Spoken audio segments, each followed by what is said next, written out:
요즘 한국은 내년 대선을 앞두고 벌써부터 대통령 선거를 앞두고 아주 뜨겁습니다. 그래서 대권주자라고, 소위 말하는 대권주자라고 하는 분들의 일거수일투족이 관심을 받고 있습니다. 특히 그분들이 이제 자신의 고향 지역을 방문할 때 아주 큰 뉴스가 되는 것을 볼 수가 있습니다. 지난 이야기지만 지난번 대통령 선거에서 지지율 1위를 달렸던 분이 있죠. 바로 반기문 유엔 사무총장입니다.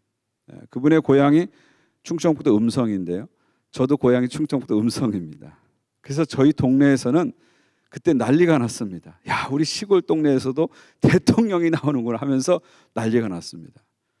근데 여러분 아시다시피 그분이 중도에 이제 사퇴를 했습니다.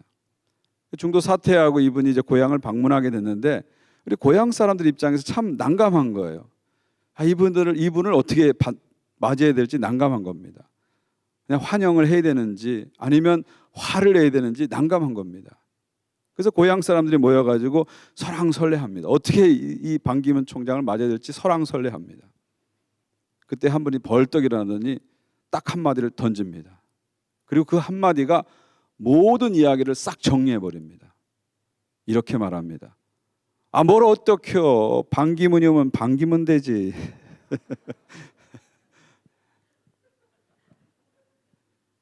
충청도 사람도 이렇게 여러분 오늘 말씀이요, 예수님의 고향 방문입니다. 예수님이 고향을 방문하셨어요. 그러면 반기면 되는데 반기질 않아요. 어떻게 예수님의 고향 사람들이 예수님을 맞이하는지 함께 보겠습니다. 1절을 보십시오. 예수께서 거기를 떠나사 고향으로 가시니 제자들도 따르니라. 거기는 어디입니까? 가버나움이죠. 지금 예수님은 가버나움에서 많은 활동하셨어요. 그리고 오랜만에 이제 고향 나사렛을 이제 방문하십니다.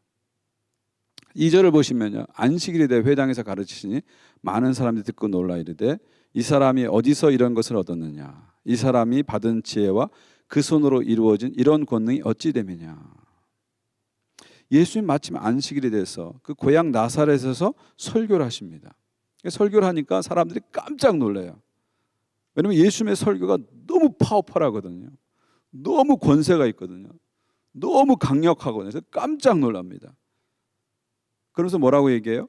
이 사람의 이런 지혜와 이런 권능이 어디서 왔느냐? 이렇게 질문합니다. 여러분 이 질문에 대한 대답은 분명하죠. 어디서 왔죠? 하나님으로부터 온 것이죠. 예수님은 하나님의 아들이시기 때문에 예수님의 지혜와 모든 권능은 하나님으로부터 온 것입니다. 근데 이 고향 사람들은 자신들의 인간적인 생각 때문에 이 분명한 대답을 받아들이지 못하고요, 예수님을 배척하게 됩니다. 3절을 보십시오. 이 사람이 마리아 아들 목수가 아니냐? 야곱과 요셉과 유다와 시몬의 형제가 아니냐? 그 누이들이 우리와 함께 여기 있지 아니하냐 하고 예수를 배척한지라. 자, 예수님에 대한 고향 사람들의 반응 뭐죠? 한마디로 예수를 배척한지라. 이 배척했다는 게 헬라어로 스칸달리죠. 여기서 스캔달이라는 영어 단어가 왔죠. 예수님을 받아들이지 못하고 예수님 때문에 넘어지게 된 겁니다. 예수님을 배척한 거예요. 자신들이 가진 어떤 인간적인 견해, 인간적인 경험, 자신들이 가진 선입견, 편견 때문에 예수님을 반기지 못하고 배척하게 된 겁니다. 자, 그렇다면 이 3절을 보게 되면은요, 이들이 가진 선입견이 어디서 왔는지를 우리가 알 수가 있습니다. 첫 번째는요, 그들은 예수님에 대한 출생의 비밀을 알고 있다. 그러면서 예수님을 거부합니다. 여기 말씀 3절 보니까 이 사람이 마리아의 아들이 아니냐 이렇게 얘기하고 있어요. 자, 여러분 예수님 당시에는요, 어떤 사람을 부를 때 어떻게 얘기하죠? 아버지의 이름을 따라서 누구의 아들이다 그렇게 부릅니다. 그게 이제 그 당시에 하나의 풍습이에요. 바요나는 뭐예요? 바가 아들이에요. 요나의 아들 그런 뜻이에요. 바요나 시몬 그러면 요나의 아들 시몬 그런 뜻이에요. 그러니까 아버지의 이름을 따라서 그 사람의 일종의 라스트 네임을 형성하는 게 그 당시의 배경입니다. 바디메오, 그러면 디메오의 아들, 그런 뜻입니다.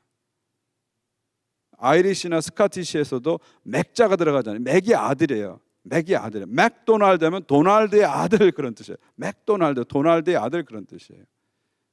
그게 하나의 고대 시대, 옛날 시대의 하나의 전통입니다. 아버지의 이름을 따서 누구의 아들 이렇게 부릅니다. 그럼 예수님은 뭐라고 불러야 돼요? 요셉의 아들이 아니냐 이렇게 불러야 되는데, 동네 사람들이 요셉의 아들이라고 하지 않고 뭐라고 그래요? 마리아의 아들이 아니냐 이렇게 얘기하는 거예요. 이건 뭐예요? 의도적으로 예수님을 비하하고 모욕하는 겁니다.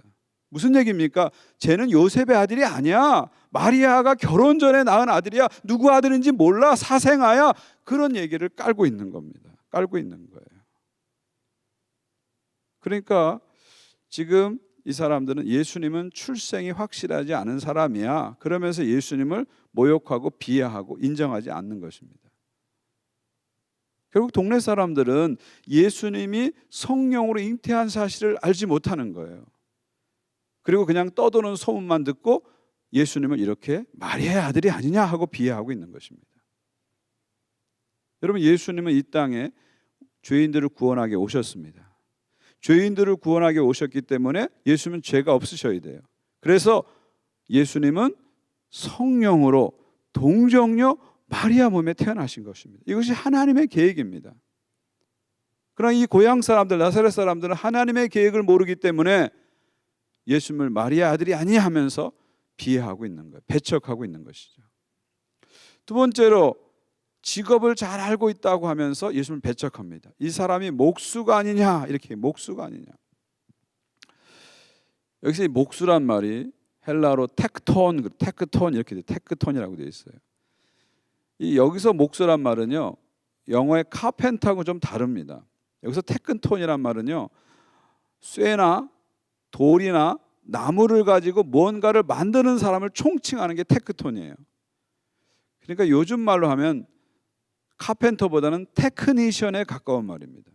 그 영어의 테크닉이란 말이 이 테크톤에서 온 거예요. 또 우리 건축을 할 때 건축가를 아키텍트라 그러잖아요. 텍트가 이 테크톤에서 온 겁니다. 그러니까 뭔가 손을 가지고 만드는 사람들을 테크톤이라고 이렇게 불렀어요. 예수님은 테크톤이에요. 테크톤입니다.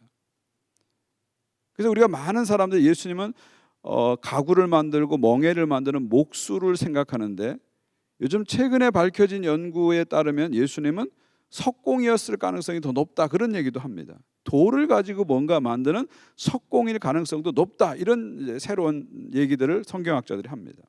그러니까 예수님이 나무를 가지고 뭘 만드셨는지, 돌을 갖고 뭘 만드는지 정확히 몰라요. 그렇지만 예수님이 테크톤이라는 거예요. 손으로 돌이나 쇠나 나무를 가지고 뭔가를 끊임없이 만드는 그런 짭을 가지고 있었다, 그런 직업을 가지고 있었다는 겁니다. 그런데 이 테크톤이라는 직업은 그 당시에 그렇게 존경받거나 그렇게 사회적으로 높은 직업이 아니었어요. 이 사람이 목수가 아니냐, 이 말은 뭐예요? 이 사람이 테크톤이 아니야, 이건 무슨 말이에요? 이 사람은 정식 교육도 안 받은 사람이야. 이 사람은 어떤 사제나 학자가 아니야. 그런 목수 주제에 무슨 설교래? 이 목수 주제에 뭔가 나올 게 있어, 뭐 선한 게 나올 게 있어 하면서 예수님을 비하하는 겁니다. 예수님의 직업을 가지고 예수님을 비하하고 있다, 선입견을 가지고 있다, 이렇게 볼 수 있죠. 세 번째로는요, 가족들을 잘 알고 있다는 그런 편견 때문에, 선입견 때문에 예수님을 배척하고 있습니다. 이 사람이 야고보와 요셉과 유다와 시몬의 형제가 아니냐, 예수님 남동생 이름을 거명하면서 이 사람 우리 동네 사람 형 아니야, 그렇게 얘기하는 거예요. 그 누이들이 우리와 함께 여기 있지 않냐냐. 예수님에게 여동생이 있었는데 여러 명의 여동생이 있었나 봐요. 그 여동생들이 지금 우리 동네 같이 살고 있지 않느냐, 그런 얘기입니다. 그러니까 예수님은 우리가 어렸을 때부터 잘 아는 사이야. 걔 동생, 걔 여동생 다 우리 알아. 인간적으로 예수님을 보면서 예수님을 하나님의 아들을 인정하지 않고, 예수님을 특별한 분으로 인정하지 않고 자기들과 똑같은 사람으로 그렇게 취급을 하고 있는 것이죠. 여러분, 이런 태도는 나사렛 고향 사람만 가진 게 아니라 예수님의 동생들도 마찬가지였습니다. 30년 동안 같이 지냈던 자기 형이 갑자기 메시아라고 하나님의 아들이라고 주장하니까 예수님의 동생들이 예수님을 어떻게 생각했어요? 미친 사람이라고 생각했어요. 그래서 잡아가려고 하지 않았습니까? 우리가 앞에서 살펴봤잖아요. 3장에서. 인간적인 관점으로만 예수를 보니까 예수님을 받아들일 수가 없는 거예요. 그리고 예수님을 배척하는 거예요. 오늘 많은 분들이 예수님을 왜 받아들이지 못합니까? 인간적인 관점에서만 예수님을 보니까 예수님을 받아들일 수 없는 거예요. 그 인간적인 편견 때문에 예수님에 대한 진리를 제대로 알고 믿고 받아들이지 못하는 거죠. 여러분, 예수님의 동생들 보십시오. 처음에 이렇게 예수님 인간적으로 배척했잖아요. 나중에 어떻게 됐어요?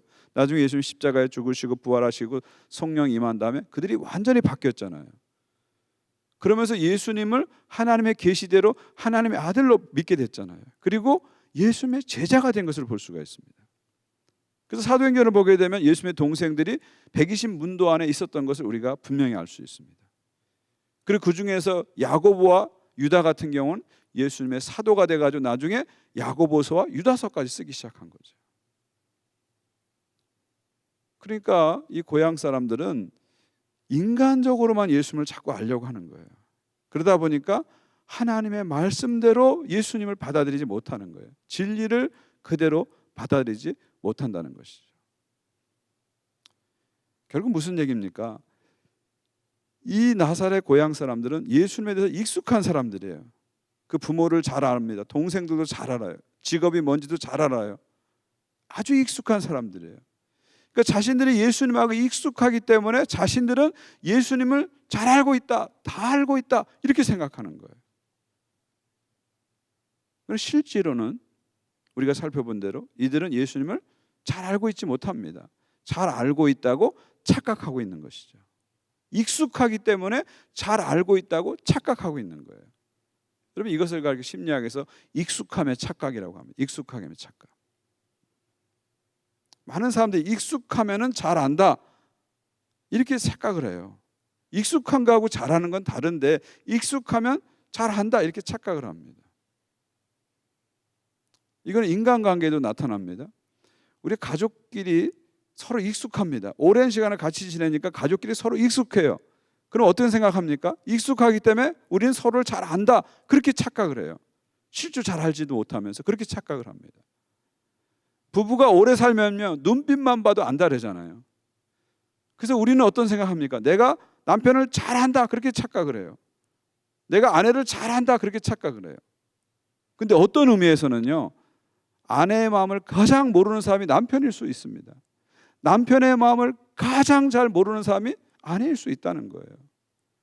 근데 잘 안다고 착각하기 때문에 쉽게 판단하고 쉽게 정죄하고 쉽게 비난하고 쉽게 충고하고 그렇게 되는 거예요. 부모 자식 간에도 마찬가지 아닙니까? 내 속에서 난 자식인데 내가 제 속까지 다 알아. 우리 부모들 그렇게 생각하잖아요. 근데 정말 부모들이 자식을 잘 알까요? 어떤 의미에서 옆집 아저씨도 모를 수도 있어요. 선입견 때문에 편견 때문에 잘 모를 수 있습니다. 정말 깊은 곳에서 자녀의 마음이 무엇인지 자녀의 고민이 무엇인지를 부모가 모를 수 있습니다. 모르고 그냥 겉만 보고 잔소리할 수 있다는 거죠. 어떤 의미에서 가족끼리 우린 서로 잘 알고 있어. 이 익숙함의 착각이 가족 관계를 망치는 요인이 아닐까 저는 그렇게 생각합니다. 우리가 그런 마음보다는 내가 잘 모르고 있어 이렇게 인정하면서 알려고 하는 그런 마음으로 접근할 때 가족관계 회복이 일어난다고 생각합니다. 익숙함의 착각을 버리고 정말 서로의 가슴에 귀를 대고 듣기 시작할 때 가족 간의 회복이 일어날 것입니다. 이거는 가족관계만 그런 게 아니라 하나님하고 관계에도 마찬가지입니다. 이 익숙함의 착각은 하나님과의 관계 속에서도 많이 나타납니다. 많은 사람들이요 내가 신앙생활 오래 했고 교회에 익숙하기 때문에 하나님하고 가까운 줄 착각합니다. 근데 여러분 교회에 익숙한 거하고 하나님하고 가까운 것은 별개의 문제입니다. 별개의 문제예요. 내가 교회 생활을 오래 해서 교회 문화라든지 교회 용어라든지 교회 제도라든지 교회 행사라든지 빠삭하게 잘 알아요. 그렇다고 내가 하나님하고 정말 가까우냐? 꼭 그렇지 않을 수 있다는 것입니다. 어떤 분들은 교회는 빠삭하게 아는데 영적으로 무지한 분들이 있을 수 있습니다.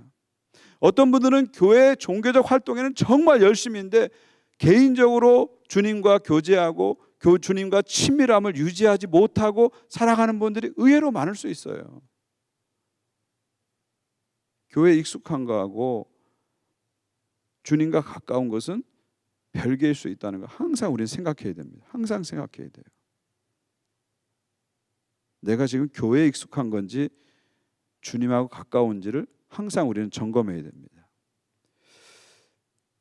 예수님께서 가버나움 사람들에게 이런 말을 하십니다. 가버나움아, 내가 하늘에까지 높아지겠느냐? 음부에까지 낮아지기리라. 내게서 행한 모든 권능을 소돔에서 행하였다면 그 성이 오늘날까지 있었으리라. 무슨 얘기입니까? 여러분, 가버나움은 예수님하고 가장 가까운 동네 아닙니까? 공생의 3년 동안 예수님이 가장 많이 머문 동네가 가버나움입니다. 가장 많은 기적을 행한 곳이 가버나움이에요. 우리가 지난 시간에 살펴본 달리다금 기적, 가버나움에서 일어났어요. 혈병 여인을 고친 거 다 가버나움에서 일어났어요. 문둥병자, 중풍병자 고친 거 다 가버나움에서 일어났어요. 이 가버나움 사람들은 예수님의 말씀과 기적을 어마어마하게 많이 듣는 사람이에요. 그리고 예수님을 골목길에서 늘 동네 사람처럼 만난 사람들입니다. 그래서 스스로 어떤 생각 갖고 있어요? 나는 예수를 잘 알고 있어. 예수님과 가까워. 이렇게 생각한 거예요. 그러면서 교만해진 거예요. 우리 동네에 예수님이 있어. 나는 예수님과 가까워. 그렇게 생각한 거예요. 근데 예수님 뭐라고 말씀하세요? 음부에까지 낮아지리라. 교만하지 말라는 거예요. 그래서 뭐라고 말씀하세요? 가버나움 너보다 오히려 소돔이 더 가까울 수 있어. 그런 얘기예요. 그렇게 많은 말씀을 듣고 그렇게 많은 기적을 보고도 회개하지 않고 삶의 변화가 없는 너희들보다 저 동성애자가 득실득실한 소돔이 더 하나님과 가까울 수 있어. 그런 얘기입니다. 우리가 하나님과 가깝다는 것은 우리의 착각일 수 있다는 거죠. 가버나움을 향해서 하시는 이 말씀은요, 사실은 우리들에게 하시는 말씀이에요. 저 같은 목사들에게 하는 말이고요, 나름 신앙생활 열심히 하고 나름 신앙생활 오래 했던 여러분들을 향해서 하시는 말씀입니다. 우리가 어느 순간에 가버나움이 될 수 있어요. 어느 순간에 가버나움이 될 수 있어요. 내 스스로는 하나님을 잘 안다, 하나님을 잘 믿는다 착각하는데 실상은요, 하나님부터 멀어진 내 존재일 수 있다는 것입니다.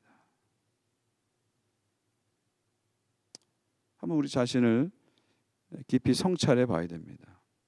나는 혹시 익숙함의 착각에 빠져 있지 않은가?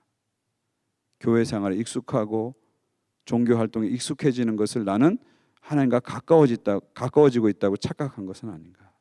정말 나는 하나님과 가까운 데 있는가? 정말 하나님과 가까이 있는가 하는 것을 우리는 늘 점검해 봐야 됩니다. 그래서 외형적인 어떤 활동이나 외형적인 어떤 제도보다 더 중요한 것은 내가 주님께 얼마나 마음을 드리고 있고 주님과 얼마나 친밀한 교제를 가지고 있느냐, 이것을 우리는 항상 점검해야 됩니다. 익숙함의 착각을 자꾸 버리시고요, 늘 새로운 마음으로 주님 앞에 나가시기를 주의 이름으로 축원드립니다. 자, 4절을 보면요, 이런 고향 사람들의 배척에 대해서 예수님께서 어떤 반응을 보이시는지 우리가 알 수가 있습니다. 예수께서 그들에게 이르시되 선지자가 자기 고향과 자기 친척과 자기 집 외에서는 존경을 받지 못함이 없느니라. 자, 이 말씀은요, 당시 유행하는 속담이라고 합니다. 예수님께서는 고향 사람들의 반응을 보시고 당시 유행하는 속담을 들어서 이야기를 하시는 거예요. 왜 예수님이 이렇게 말씀하셨을까요? 왜 이렇게 하셨을까요? 사람들이 그럴 수 있다는 거예요. 속담을 인용하시는 건 뭐예요? 인간의 보편적 정서 안에 이런 게 있다는 거예요. 가까워지면 잘 안다고 생각하고, 가까운 사람이 상처 주고, 가까운 사람이 배척하고, 가까운 사람이 배신하고, 가까운 사람이 비난하는 거, 이거 인간의 보편적인 정서라는 거예요. 그러니까 예수님은 고향 사람들이 당신을 배척하는 것을 이상하게 여기지 않고 그럴 수 있지 하고, 요즘 말하면 쿨하게 받아들이는 겁니다. 여러분, 사실 예수님이 고향에서 배척받은 건 이번이 처음이 아닙니다. 누가복음 4장 보게 되면 예수님께서 공생을 시작하자마자 고향 나사렛을 방문합니다. 그때에는 고향 사람들이 더 격하게 반응합니다. 그래서 예수님을 낭떠러지기로 몰고 가서 죽이려고까지 합니다. 예수님이 두 번째 당하시는 거예요. 그러니까 예수님이 이제는 면역이 되신 거예요. 그래서 쿨하게 쿨하게 반응하시는 겁니다. 사랑하는 여러분, 여러분 주위에 여러분 배척하시는 분 혹시 있으세요? 또 여러분 비난하시는 분 혹시 있으세요? 혹시 여러분 주위에 이유 없이 여러분 싫어하는 분 있으세요? 그런 분들은 예수님 보면서 위로받으시기 바랍니다. 예수님도 고향에서 배척받으셨어요. 예수님도 비난받으시고요, 반대가 심하셨고요, 예수님도 정말 온갖 모욕을 다 당하는 그런 삶을 사셨습니다. 누군가 나를 비난하고 배척하고 싫어하면 우리가 마음이 힘듭니다. 속이 쓰립니다. 밤잠을 잘 수가 없습니다. 그러나 우리 주님도 이것을 당했다고 생각하면은요, 우리가 그냥 쿨하게 자꾸 받아들일 수 있습니다. 심리학자들은 그런 얘기 하더라고요. 10명이 모이면 6명은 나를 싫어한대요. 왜냐하면 나의 그 부정적 특성, 네거티브 트레이트를 정확히 알기 때문에 이유 없이 나를 싫어한다는 거예요. 그러니까 여러분 주변에 나를 좋아하는 사람보다 나를 싫어하는 사람이 더 많다, 이렇게 항상 생각하고 사시라는 거예요. 그래야지 저 사람 왜 나 싫어하지? 왜 저 사람 나 비난하지? 왜 저 사람 나 반대하지? 그런 것 때문에 너무 상처받지 않는다는 것이죠. 그리고 여러분이 기억할 것은요, 누군가 여러분을 비난한다고 해서 여러분의 존재가 작아지지 않는다는 거예요. 누군가 여러분을 띄워준다고 칭찬한다고 해서 여러분 존재가 갑자기 커지는 게 절대 아니라는 거예요. 여러분은 여러분입니다. 여러분의 존재는 하나님 앞에서 드러나는 거예요. 주님 앞에서 드러나는 것입니다. 예수 그리스도의 십자가의 사랑으로 하나님의 사랑받는 존재가 된 것이 우리의 존재의 본질입니다. 그렇기 때문에 사람들의 비난, 사람들의 평가에 너무 우리 연연하지 말자는 거예요. 주님 바라보고 쿨하게 나가자는 거예요. 담대하게 나가자는 것입니다. 고향 사람들의 배척에 대해서 속담으로 반응하시는 예수님을 보면서 우리 좀 그런 지혜를 배웠으면 좋겠습니다. 5절을 보십시오. 거기서는 아무 권능도 행하실 수 없어 다만 소수의 병자에게 안수하여 고칠 뿐이었고. 우리는 여기서 놀라운 사실을 하나 발견합니다. 고향에서 예수님께서 안 고치신 게 아니라 고치실 수 없었다, 그렇게 얘기하고 있어요. 여러분 한번 생각해 보십시오. 예수님이 얼마나 고향 사람들을 고쳐주고 싶으셨겠어요. 다른 곳도 아니라 정말 어렸을 때부터 같이 자란 이 나사렛 사람들을 얼마나 고쳐주고 싶었겠어요. 얼마나 여기서 기적을 행하고 싶으셨겠어요, 고향에서. 근데 그들이 믿지 않기 때문에 거기서는 하고 싶으셔도 하실 수 없다고 성경은 말하고 있어요. 안 하신 게 아니라 하실 수 없다고 성경이 말하고 있어요. 이게 무슨 얘기입니까?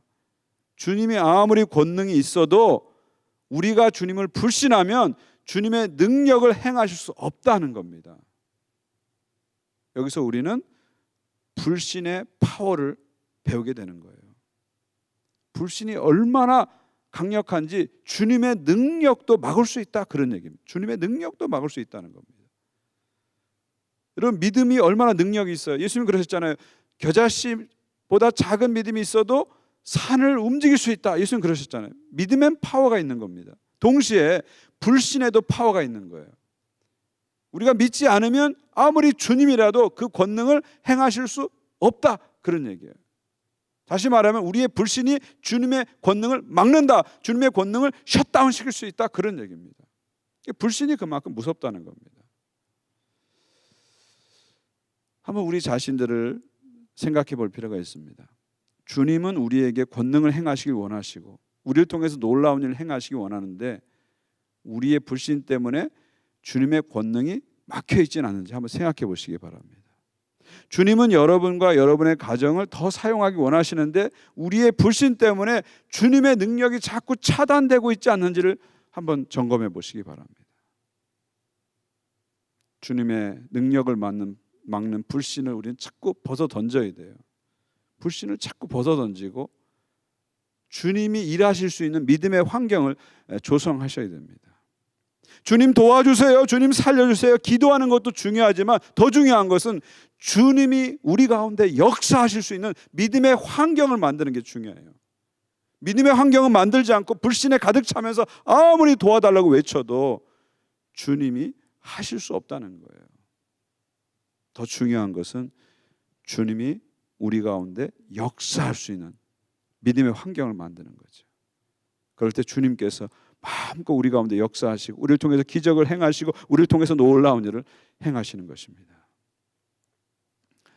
마지막 6절을 보십시오. 그들이 믿지 않음을 이상히 여기셨더라. 이에 모든 촌에 두루 다니시며 가르치시더라.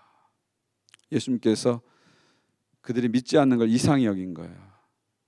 야, 나에 대해서 이렇게 많이 들었을 텐데, 내가 어떤 사람인지를 알 텐데 나를 믿지 않는구나. 고향 사람이 나를 믿지 않는, 이상히 여기신 거죠. 여기서 이상히 여기다는 말이 헬라어로 사우마조인데요. 이 사우마조는 아주 경이로워하는 것, 깜짝 놀라는 그런 말입니다. 이 사우마조라는 단어가 다른 사건에 사용되는데, 어떤 사건에 사용되냐면 그 백부장, 이방인인 로마 장교 백부장이 자신의 종을 고쳐달라고 예수님께 요청하는 경우가 있어요. 그때 아주 순수한 믿음으로 자기 종을 고쳐달라고 얘기합니다. 그때 예수님께서 그것을 들으시고 뭐라고 말합니까? 그 믿음을 보시고 놀라시니라, 그렇게 말씀하죠. 그 놀라다가 역시 똑같은 동사 싸우마조죠. 싸우마조죠. 무슨 얘기입니까? 이 나사렛 사람들, 고향 사람들은 불신으로 인해서 예수님을 놀라게 만드는 거예요. 반대로 이 이방인 백부장은 그의 믿음을 통해서 예수님을 놀라게 만든 거예요. 한쪽은 불신으로 예수님을 놀래키고 한쪽은 믿음으로 예수님을 놀래켰다, 그런 얘기입니다. 여러분은 무엇으로 주님을 놀래키십니까? 불신으로 주님을 놀래키십니까? 아니면 믿음으로 놀래키십니까? 여러분을 주님이 보시고서 야, 저렇게 힘든데도 믿음으로 살려고 하는구나, 깜짝 놀라야 되지 않겠습니까? 저를 보고 주님께서 야, 저렇게 어려운데도 말씀 붙잡고 나가는구나 하고 깜짝 놀라야 되지 않겠습니까? 주님께서 우리 교회를 보고 정말 힘들고 어려운 상황 속에서도 믿음을 잃지 않고 믿음 붙잡고 싸우고 나가고 사명을 감당하는구나 하고 깜짝 놀라야 되지 않겠습니까? 반대로 주님께서 우리를 보시고 야, 저렇게 오랫동안 믿었는데 저렇게 믿음이 없어, 그리고 깜짝 놀라시면 안 되죠. 그렇게 하나님 말씀 많이 들었는데 그렇게 많은 기적을 체험했는데도 아직도 저렇게 불신하고 있어, 그래서 놀라셔서는 안 되겠죠. 우리는 믿음으로 주님을 놀래키셔야 됩니다. 저와 여러분이 믿음을 통해서 주님을 놀래키시는 여러분 되시기 바랍니다. 그래서 주님의 놀라운 권능이 우리 가운데 나타나길 바랍니다. 그리고 마지막에 주님은 뭐라고 말씀하십니까? 이에 모든 촌에 두루 다니시며 가르치시더라. 고향 사람들이 배척하지만 개의치 않으시고요, 다른 마을로 가서 하나님 나라 복음을 가르치십니다. 왜요? 이것이 우리 예수님의 사명이기 때문에. 예수님 1장에서 분명히 말씀하셨잖아요. 가까운 마을에 가서 전도하자, 내가 이를 위해서 왔노라 말씀하셨잖아요. 가는 곳곳마다 하나님 나라 복음을 선포하시는 것, 이것이 예수님이 이 땅에 오신 사명입니다. 예수님께서는 고향 사람들이 배척한다고 거기에 좌절하고 낙심하지 않으시고요, 당신의 사명의 길로 걸어가십니다. 사람들의 반응에 낙심하고 좌절하지 않으시고요, 뚜벅뚜벅 당신에게 주어진 사명의 길을 향해서 예수님은 나가십니다. 때는 우리가 하나님 일 하다 보면요, 사람들의 반응 때문에 시험 들 때가 많아요. 목사인 저도 그런 것 때문에 얼마나 힘든지 몰라요. 여러분 얼마나 더 힘드시겠어요? 내가 열심히 하려고 하는데 누군가 나를 비난하고, 내가 열심히 하려고 하는데 누군가 나에게 태클을 걸면 얼마나 힘들어요. 얼마나 힘들어요. 근데 여러분 거기에 너무 빠지지 마십시오. 그런 사람들의 소리, 사람들의 평가에 너무 연연하지 마십시오. 우리 주님처럼 사람들의 평가, 사람들의 소리에 신경 쓰지 마시고 사명의 길로 나가십시오. 우리에게 유일한 청중은 예수 그리스도예요. 우리는 예수 그리스도를 놓고 연주하는 사람이고, 예수 그리스도를 놓고 춤추는 사람이고, 예수 그리스도를 놓고 그 한 분을 놓고 노래하는 사람들입니다. 우리가 관심 가질 것은 예수님의 박수 소리, 그거 하나예요. 사람들의 박수 소리가 아닙니다. 예수님의 박수 소리, 그것 하나에 우리의 목표가 있는 거예요. 주님이 나한테 박수 치시면 그걸로 족한 거예요.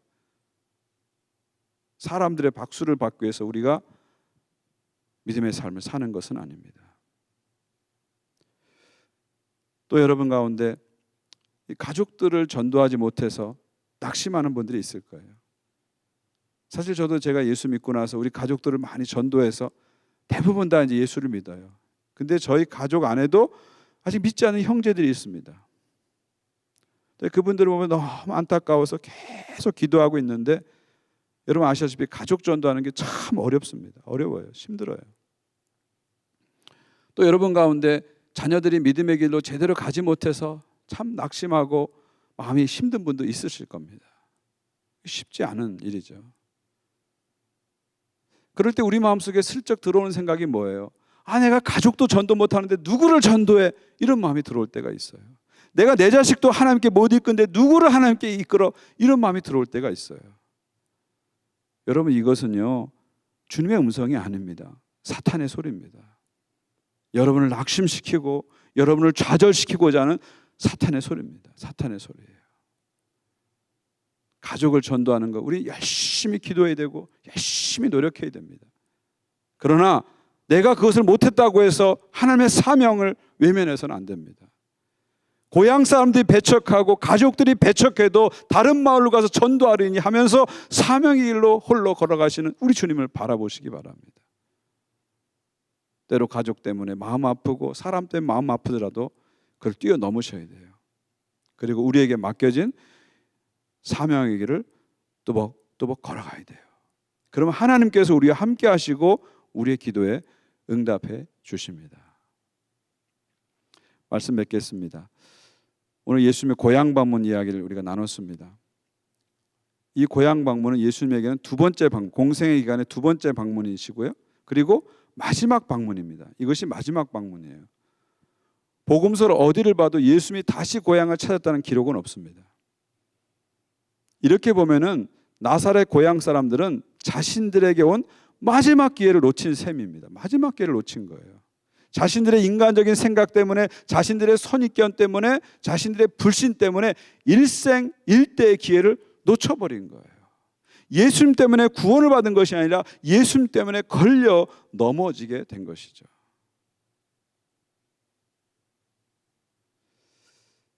여러분, 우리에게도 하나님께서 기회를 주십니다. 근데 우리는 기회는 항상 있을 것이라고 많은 착각을 합니다. 그러나 여러분, 기회는 영원하지 않습니다. 어쩌면 이것이 마지막 기회일 수도 있습니다. 하나님 우리에게 말씀을 읽을 수 있는 기회를 주세요. 말씀을 들을 수 있는 기회를 주십니다. 영적으로 성장할 수 있는 기회를 주세요. 헌신할 수 있는 기회를 주십니다. 사명을 감당할 수 있는 기회를 주십니다. 은혜의 찬스를 계속 주시는데 우리가 이것을 은혜의 찬스로 알아보지 못하고 자꾸 외면하기 시작하면 이것이 마지막 기회일 수 있다는 것을 우리는 기억해야 됩니다. 우리 앞에 오는 기회들을 우리가 소중하게 여겨야 됩니다. 그리고 기회 있을 때 그 기회를 붙잡고 하나님 앞에 가까이 나가야 됩니다. 그래서 정말 주님과 가까운 사람, 정말 주님을 쫓아가는 제자가 되는 사람이 우리는 되어야 됩니다. 저는 저와 여러분의 삶 속에 그런 은총의 기회를 볼 수 있고 그 은총의 기회를 잡을 수 있는 그런 영적인 눈이 있기를 바랍니다. 그래서 그 기회를 살려서 하나님 앞에 더 가까이 가고 정말 제대로 감격스럽게 믿음 생활하는 그런 축복이 있기를 주의 이름으로 축원드립니다. 기도하겠습니다. 우리 한번 같이 기도했으면 좋겠습니다. 여러분, 어떤 사람은 기회를 놓치고요, 어떤 사람은 기회를 잡아요. 그 차이가 뭔지 아십니까? 기회 많고 적음의 차이가 아니고요, 기회를 볼 수 있는 눈이 있느냐 없느냐, 그 차이죠. 이것이 하나님 주신 기회다, 영적인 찬스다, 이렇게 보는 사람은요 기회를 딱 잡아요. 근데 그렇게 보지 못하는 사람은 자꾸 기회를 흘려보내고 또 흘려보내서 믿음의 성장이 없고 믿음의 반응이 없고 항상 제자리인 상태에 머물게 됩니다. 이 코로나 사태도 어떻게 보면 하나님이 주신 은혜의 찬스입니다. 우리의 활동을 멈추게 하시고 우리의 신앙생활을 돌아보게 하시고 다시 한번 제대로 믿음의 길을 걸어가라는 하나님 주신 은혜의 찬스입니다. 놓치지 말아야 됩니다. 확고하게 붙잡아야 돼요. 우리 기도할 때 하나님 은혜의 찬스를 놓치지 않도록 도와주십시오. 기도하시기 바랍니다.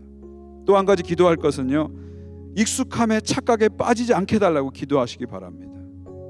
익숙하면 잘한다는 이 착각을 우리는 버려야 됩니다. 교회에 익숙해지면 하나님과 가까워지고 있다는 착각을 우리는 버려야 됩니다. 정말 주님과 가까워져야 돼요. 정말 주님의 마음을 알아야 되고 주님과 교제하는 삶을 살아야 됩니다. 하나님 나라 복음을 통해서 하나님과 바른 관계를 맺고 말씀과 기도를 통해서 날마다 친밀한 교제를 나누고 그것을 가지고 일상과 일터에서 선교적 삶을 살아가는 것이 크리스찬 라이프입니다. 우리는 이 길로 가야 됩니다. 형식적인 믿음 생활, 겉모습만의 믿음 생활에 절대 만족해서는 안 됩니다. 익숙함에 착각에 빠지지 않게 하시고 주님과 점점점 가까워지고 주님을 점점점 알아가는 그런 영적인 믿음이 회복되게 해달라고 여러분 기도하시기 바랍니다. 우리 한번 우리 자신의 믿음을 하나님 앞에 내어놓으면서 같이 한번 기도하겠습니다. 하나님 아버지 감사합니다. 오늘 말씀으로 오셔서 우리에게 도전해 주셔서 감사합니다. 예수님의 고향 사람들이 가진 익숙함의 착각에 우리가 빠지지 않도록 도와주십시오. 주님을 제대로 알게 하시고 주님과 깊이 만나게 하시고 주님을 향해서 나가는 제자의 삶을 살게 도와주시옵소서. 주님 간절히 기도합니다. 우리에게 오는 기회들을 제대로 볼 수 있도록 도와주십시오. 하나님 주시는 기회들을 만홀히 여기지 않게 하시고 소홀히 여기지 않게 도와주시고 주시는 기회마다 믿음으로 반응해서 기회를 살리게 도와주시고 영적인 기회를 살려서 믿음의 성장을 이루는 주의 백성들 되게 도와주시옵소서. 아버지 우리 교회 안에 있는 성도들 안에 주님께서 도전하셔서 다시 한번 일어나서 영적인 도전을 하게 도와주시고 영적인 여정을 힘차게 걸어갈 수 있도록 우리 하나님이 함께하여 주시옵소서. 역사하여 주시옵소서. 주님 도와주시옵소서. 주님 도와주시옵소서. 주님 도와주시옵소서. 주님 역사해 주시옵소서.